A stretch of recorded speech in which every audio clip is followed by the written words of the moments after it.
భద్రాద్రి కొత్తగూడెం జిల్లా ఇల్లందులో టెన్షన్ వాతావరణం చోటు చేసుకుంది. మున్సిపాలిటీ అవిశ్వాసలో హైడ్రామా నడుస్తుంది. అవిశ్వాసంకు హాజరవుతున్న కొంతమంది కౌన్సిలర్లను కాంగ్రెస్ నాయకులు కార్యకర్తలు కలిసి కిడ్నాప్ చేశారు. అయితే ఇటీవల మున్సిపల్ చైర్మన్ డీవీపై కొందరు సభ్యులు అవిశ్వాసం పెట్టారు. ఆ తర్వాత తమకు భద్రత కల్పించాలి అంటూ హైకోర్టును ఆశ్రయించారు. దీంతో వీరికి భద్రత కల్పించాలని హైకోర్టు ఆదేశాలు జారీ చేసింది. అయితే అవిశ్వాస తీర్మానానికి హాజరవుతుండగా కాంగ్రెస్ నేతలు రెచ్చిపోయారు. పోలీసుల ముందే ఒక సిపిఐ, 2 బీఆర్ఎస్ కౌన్సిలర్లను కాంగ్రెస్ నేతలు లాక్కెళ్లారు.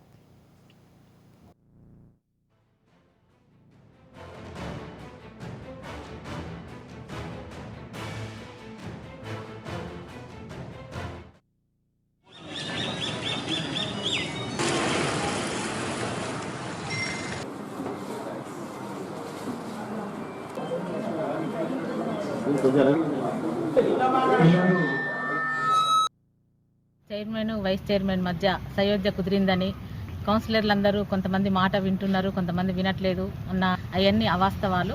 మేము 13 మంది కౌన్సిలర్లం ఒకే తాటిపై ఉండి వైస్ చైర్మన్ గారితో చర్చలు జరిగిన విషయం, కలిసిపోదాము అనే విషయంలో చర్చ జరిగింది అన్న విషయం మాకు తర్వాత తెలిసింది. కానీ మేము మాత్రం ఎవరం కూడా మేము చైర్మన్ గారితో పనిచేయడానికి సిద్ధంగా లేము.